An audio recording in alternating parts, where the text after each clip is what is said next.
இன்றைக்கி நம்ம எல்லாருக்கும் தேவைப்படக்கூடிய வீட்டு குறிப்புகளும் கிச்சன் டிப்ஸ் தான் ஃப்ரெண்ட்ஸ் பார்க்க போகிறோம். வீடியோ ஸ்கிப் பண்ணாமல் பாருங்கள். Welcome back my channel. எல்லா போலும் இறைவனுக்கே. அப்படியே நம்ம சேனலை அப்படியே மணிபெல் ஐக்கானை கிளிக் பண்ணிக்கிற மக்கள் இப்போ வாங்க வீடியோவில் போகலாம். சில்வர் டப்பாவில் நீங்கள் சீனி, டீ தூள், ரவை எல்லாமே போட்டு வைக்கலாம். அதே நேரத்தில் மைலோ, கோகோ, அப்புறம் ஹார்லிக்ஸு, பூஸ்டர்லாம் போட்டு வச்சுன்னா உங்களுக்கு கல் மாதிரி போயிடும். அதை தண்ணி ஊற்றி அதை இருக்கமுன்னு பெரும்பாடாக போயிடும். நம்மளுக்கு இதை தவிர்த்துக்கிறோங்க. இதில் வேறு பொருள்களை வச்சுக்கிறோங்க ஃப்ரெண்ட்ஸ். இந்த மாதிரி டப்பாக்களை வச்சிங்கன்னா உங்களுக்கு ரொம்ப நாள் இருக்கும். ஆனால் ஏன் இப்படி கட்டி விழுந்துருக்குன்னு கேட்குறது எனக்கு அதில் விழுகுது. கீழே பாருங்கள், டிஷ்யூ பேப்பரில் தான் போட்டிருக்கிறேன். யாரோ நம்ம வீட்டில் மைலோ திறந்து குடிச்சிட்டு போட்டுட்டு அந்த மூடியை ஒழுங்காக மூடலை நினைக்கிறேன். போன வாரம்லாம் பார்த்தா நல்லா தான் இருந்துச்சு.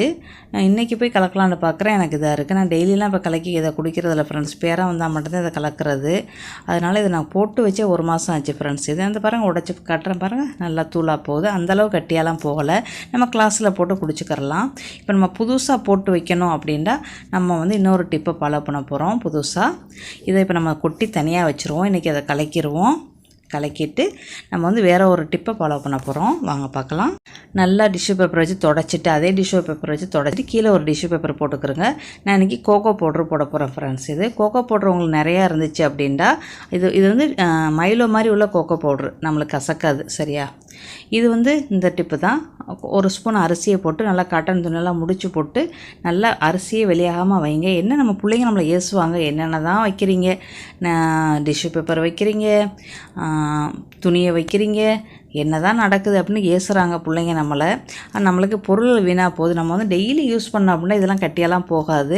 வாரத்துக்கு 1 தடவை 2 தடவை யூஸ் பண்ணும்போது நல்லா இறுக்கி மூடி வைக்கலைன்னா நம்மளுக்கு இந்த மாதிரி கட்டி விழுந்துருது ஃப்ரெண்ட்ஸ். இந்த மாதிரி நீங்கள் வாரத்துக்கு 1 தடவை யூஸ் பண்ணீங்க அப்படின்னா இந்த மாதிரி பிளாஸ்டிக் போட்டு நல்லா கவர் பண்ணி நல்லா இறுக்கி மூடிட்டீங்கன்னா உங்களுக்கு காற்றோட்டமே போகாது. இந்த மாதிரி செஞ்சுக்கரலாம்.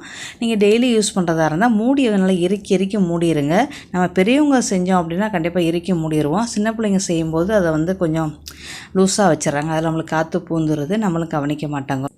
இப்போ அந்த கட்டி விழுந்த மைலோவை நம்ம சுடுதண்ணி ஊற்றி பால் மாவோ இல்லை பால் டினோ ஏதோ போட்டு நம்ம குடிச்சிடலாம். ஏன் இப்படி கட்டி விழுவுது அப்படின்னா நம்ம அந்த மூடியை நல்லா இறுக்கி மூடலை அப்படின்னா நம்மளுக்கு கட்டி விழுவுது. என்ன தான் டிஷ்யூ பேப்பர் கீழே போட்டு நம்ம கொட்டி வச்சா கூட நம்மளுக்கு கட்டி விழுவுது.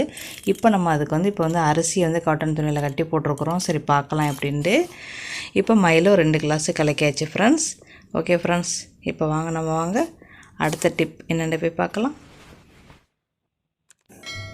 நம்மளுடைய வெங்காயம், முக்கியமாக சின்ன வெங்காயம்லாம் உரிக்கும் போது நம்மளுக்கு கண்ணெல்லாம் எரியும். உரிக்கிறது ஒரு பெரிய இதாக இருக்கும். இந்த மாதிரி அந்த தூரையும் அந்த வாயவும் அந்த முன்னுக்கும் பின்னுக்கும் லேசாக கட்டிங் பண்ணிவிட்டு கொஞ்சம் ஹாட் வாட்டர் ஊற்றுங்க ஃப்ரெண்ட்ஸ். ஹாட் வாட்டரும் ஊற்றலாம், பச்சை தண்ணியும் ஊற்றலாம் ஃப்ரெண்ட்ஸ். அதை ஊற்றி நல்லா இப்படி கையில் இப்படி பிசைஞ்சின்றாலே உங்களுக்கு அந்த தோலுகள்லாம் வந்துடும். நான் கொஞ்ச நேரம் தான் ஊற வச்சேன். ஒரு அரை நிமிஷம் மட்டும்தான் ஃப்ரெண்ட்ஸ் ஊற வச்சேன். பாருங்கள், தண்ணி சூடு கூட பாருங்கள் ஆறுது. இந்த மாதிரி செஞ்சீங்கனாலே உங்களுக்கு ரொம்ப ஈஸியாகவே வந்துடும். உங்களுக்கு கண்ணெல்லாம் எரியாது ஃப்ரெண்ட்ஸ். இந்த மாதிரி செஞ்சீங்க அப்படின்னா தண்ணிக்குள்ளே ஊறிச்சுன்னா உங்களுக்கு கண்ணெல்லாம், அதுவே பச்சை தண்ணியாக இருந்தால் ஒரு 10 நிமிஷமாவது நீங்கள் ஊற வைக்கணும். நான் சுடுதண்ணினால வெறும் அரை நிமிஷத்துலேயே நான் உரிச்சிட்டேன். அதுவே இன்னும் கொஞ்சம் ஊறிச்சு அப்படின்னா இப்படி கையில் இப்படி பிணைஞ்சு விட்டினாலே உங்களுக்கு தோல் தனியாக வெங்காயம் தனியாக வந்துடும். இந்த மாதிரி தான் பூண்டும் இதே மாதிரி தான், இதே முறையில் நீங்கள் செஞ்சுக்கிறங்க பூண்டையும் இதையும். இப்போ நம்ம எல்லா வெங்காயத்தையுமே நல்லா உரிச்சிட்டோம்.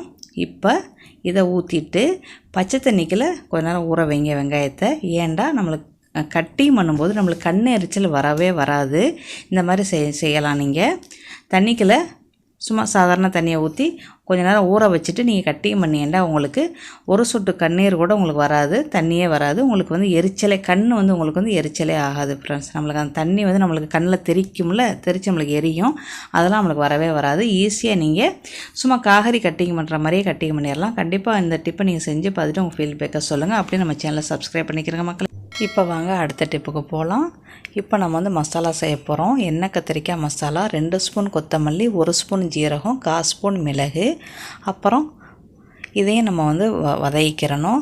அதுக்கப்புறம் நம்மளுக்கு பட்டை மிளகா 4, பூண்டு, சின்ன வெங்காயம், தேங்காய் பூ, இந்த எல்லா பொருளையுமே நல்லா நல்லெண்ணெய் ஊற்றி எல்லாத்தையுமே நல்லா வதக்கிட்டு மசாலா செஞ்சிங்கன்னா அப்படி ஒரு அருமையாக இருக்கும் ஃப்ரெண்ட்ஸ். எண்ணெய் கத்திரிக்காய் கண்டிப்பாக இந்த மசாலாவை செஞ்சு எண்ணெய் கத்திரிக்காய் செஞ்சிங்கன்னா கத்திரிக்காய் பிடிக்காதவங்க கூட அவ்வளோ நல்லா சாப்பிடுவாங்க. பூண்டு, வெங்காயம், பட்டை மிளகாய் எல்லாத்தையும் போட்டு வதக்கிட்டு தேங்காய் பையும் போட்டு வதக்கிட்டு அதுக்கப்புறம் கொத்தமல்லி, ஜீரகம், மிளகு. கொத்தமல்லி 2 ஸ்பூனு, ஜீரகம் 1 ஸ்பூனு, 1/4 ஸ்பூனு மிளகு. இவ்வளோ தான் ஃப்ரெண்ட்ஸ் மசாலா.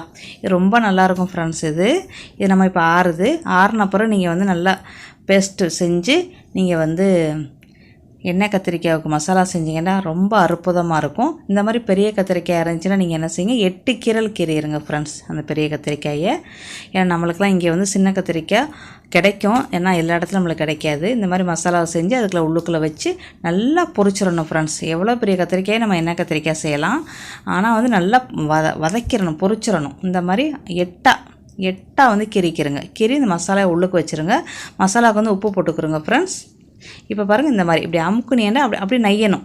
இந்த அளவுக்கு பொரியணும். இந்த அளவுக்கு பொரிச்சிட்டு நீங்கள் அள்ளிட்டு மசாலா செஞ்சீங்கன்னா அருமையான சூப்பரான எண்ணெய் கத்திரிக்காய் மசாலா அப்படி மிதக்க அவ்வளோ சூப்பராக இருக்கும் ஃப்ரெண்ட்ஸ். இது வெள்ளை சாதத்தோட சாப்பிட அற்புதமாக இருக்கும்.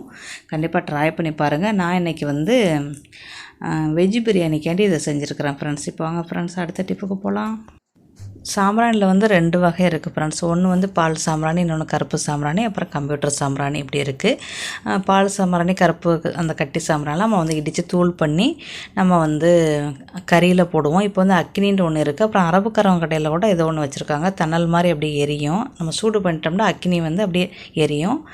இந்தியன் ஸ்டோரில் வந்து அக்னின்னு சொல்லுவாங்க, அரபுக்கார கடையில் வந்து அதே மாதிரி இருக்குது. இப்போ இதை நம்ம வந்து நல்லா கத்தி வச்சு எல்லாத்தையும் சுரண்டிட்டு இப்போ கழுவி காட்டியிருக்கேன் பாருங்கள், தண்ணி ஊற்றியாச்சு. இப்படி இந்த அளவுக்கு மட்டும் தான் நம்மளுக்கு சுரண்ட முடியுது. இதுக்கு மேலே சுத்தம் பண்ணுறதா இருந்தால் நம்ம இப்படி செய்யணும் ஃப்ரெண்ட்ஸ். பலண்டு ஆக்கணும் அப்படின்னா நம்ம இப்படி செய்யணும். ஏன்னா இது வந்து பிசுன்னு அப்படியே ஒட்டிக்கிட்டு இருக்கும் அந்த சாம்பிராணி. இந்த மாதிரி லைட்டாக 1 நிமிஷம் அந்த அடுப்பில் காட்டிட்டு கத்தியை வச்சு சுரண்டிங்க அப்படின்னா உங்களுக்கு சூப்பராக அந்த விடாப்படியான அந்த சாம்பிராணியோடைய அந்த கரைகள் எல்லாமே போயிடும். அந்த பிசுத்தன்மை எல்லாமே போயிடும். உங்களுக்கு சுரண்டி காட்டுறேன் பாருங்கள். இப்படி சூடு பண்ணி கத்தியில் சுரண்டாலும் நல்லா சூப்பராக சுரண்டிடும். கம்ப்யூட்டர் சாம்பிராணியை விட ஃப்ரெண்ட்ஸ் நம்ம வந்து இந்த அக்கினி இல்லைன்னா தணல் அரபுக்கார கடையிலையும் இருக்கும், இந்தியன் ஸ்டோர்லையும் இருக்கும். அது வாங்கி நீங்கள் நல்லா நெருப்பில் காட்டிங்கன்னா உங்களுக்கு அப்படியே தணலாக இருக்கும். உங்களுக்கு வந்து அடுப்பு கறியை வச்சு சூடு பண்ண இடம் வசதி இல்லைன்னா நீங்கள் அப்படி வச்சுக்கிட்டு தூள் சாம்பிராணி நல்லா தூள் பண்ணி நல்லா போட்டிங்கன்னா அது ஒரு சரியான வாசமாக இருக்கும் ஃப்ரெண்ட்ஸ். அப்படி கூட நீங்கள் செஞ்சுக்கரலாம். அதுக்கு வந்து நீங்கள் வந்து அந்த அக்கினி வச்சேன்னா இந்த சட்டியே போதும். அதுவே அடுப்பு கறியை சூடு பண்ணி வைக்கிறதா இருந்தால் நம்ம மண் சட்டி, சாம்பிராணி சட்டி இருக்குல்ல, அதை வச்சு போடலாம். அப்படி கூட செஞ்சுக்கலாம். இப்போ நம்ம எல்லாத்தையுமே நல்லா சூடு பண்ணியாச்சு. இந்தியன் ஸ்டோருக்கு விருப்பப்பட்டவங்க இந்தியன் ஸ்டோர்லேயே வாங்க. அரபு கடைக்கு தான் போண்டு விருப்பப்படுறவங்க அரபு கடையிலே வாங்க. எங்கே போனாலும் காசு தான் ஃப்ரெண்ட்ஸ், அவ்வளோதான். இப்போ நம்ம இதுக்கு பேஸ்ட்டு வந்து புளியும் உப்பும் எடுத்துருக்குறோம். இதை வந்து நல்லா பேஸ்ட்டாக நல்லா பிரட்டிக்கிட்டு அதை கையிலே வச்சு தேய்ங்க ஃப்ரெண்ட்ஸ். சூப்பராக உங்கள் சாம்பிராணி சட்டி அப்படியே பலண்டு ஆயிடுவாங்க புதுசு போல். இந்த புளி உப்பை வச்சு நல்லா 1 நிமிஷம் கை விடாமல் தேய்ங்க ஃப்ரெண்ட்ஸ். கையில் தேய்ச்சினாலே உங்களுக்கு பலண்டு போயிடும். வேறு எந்த ஒரு புருஷுமே தேவையே இல்லை. பின்னுக்கு உள்ளுக்குள்ள எல்லா இடமே தேய்ச்சிருங்க, நல்லா பலண்டு போயிடுவாங்க. பாருங்கள், பின்னுக்கெலாம் பாருங்கள் எவ்வளோ அழுக்காக இருக்குன்னு. இந்த மாதிரி தேய்ச்சிருங்க. இது நான் தேய்ச்சே வந்து 3 வாரம் தான் ஆகுது. அதுக்கெலாம் பாருங்கள் எப்படின்னா டெய்லி ஒரே ஒரு சாம்பிராணி, கம்ப்யூட்டர் சாம்பிராணி மட்டும் வீட்டுக்கு வைப்பேன். அது நல்லா வாசமாக இருக்கும், அது எனக்கு ரொம்ப பிடிக்கும், அதனால் வைக்கிறது.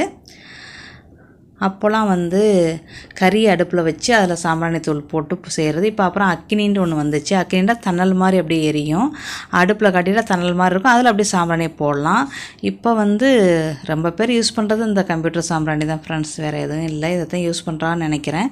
இந்த மாதிரி பூஜை பாத்திரத்தெல்லாம் நீங்கள் பூஜைக்குள்ள பொருள்கள் ஃபுல்லாக இந்த மாதிரி நீங்கள் வாரத்துக்கு ஒரு முறை தேய்ச்சிட்டீங்கன்னா உங்களுக்கு நல்லா பலண்டு இருக்கும், ரொம்ப நல்லாயிருக்கும். புளி உப்பை வச்சு க்ளீனிங் மட்டும் இது ஒரு முறை ஃப்ரெண்ட்ஸ். இந்த மாதிரி ஒரு 4-5 முறையான க்ளீனிங் உடையது நம்ம வெங்கல பாத்திரத்தை வச்சு செய்கிறோம். பூஜை பாத்திரம் மட்டும் இல்லை ஃப்ரெண்ட்ஸ், குடங்கள் கூட வெங்கலத்தில் இருக்கும். குடம், சட்டி, பானை எல்லாமே இருக்கும். எல்லாமே நம்ம இப்படி க்ளீன் பண்ணலாம். இப்போ நம்ம எல்லாமே தேய்ச்சிட்டோம். உள்ளுக்குள்ளே வெளியில் சைடு எல்லாமே தேய்ச்சாச்சு. இப்போ நான் கழுவிட்டு வந்து உங்கள்கிட்ட காட்டுறேன், நீங்களே பாருங்கள். அவ்வளோதான் ஃப்ரெண்ட்ஸ், இதுக்கு மேலே நான் தேய்க்கலை, போதும். இப்போ கழுவியாச்சு. இப்போ பார்த்திங்களா எப்படி பலண்டு மின்றாங்கன்னு பார்த்தீங்களா, ரொம்ப சூப்பராக இருக்குது. பழசு இருந்ததுக்கும் இப்போ நம்ம தேய்ச்ச பிறகு கழுகுன பிறகும் உங்களுக்கே வித்தியாசம் தெரியும். பழசு பாருங்கள் எப்படி இருக்குது அப்படின்ட்டு கழுகாமல். நம்ம கழுகுன பிறகு பாருங்கள் எப்படி ஜொலிக்கிறாங்க பாருங்கள். இப்படி தான் ஃப்ரெண்ட்ஸ் எல்லா பூஜை பாத்திரத்தையுமே நீங்கள் கழுவிடுங்க. வாரத்துக்கு ஒரு முறை கழுவிடுங்க ஃப்ரெண்ட்ஸ். வியாழக்கிழமைக்கு நீங்கள் கழுவிட்டீங்கன்னா வெள்ளிக்கிழமை நீங்கள் பூஜை செய்யும்போது உங்களுக்கு ரொம்ப திருப்தியாக இருக்கும், நல்லா மங்களகரமாக இருக்கும். ஓகே ஃப்ரெண்ட்ஸ், அடுத்த வீடியோவில் சந்திக்கலாம். Bye, see you.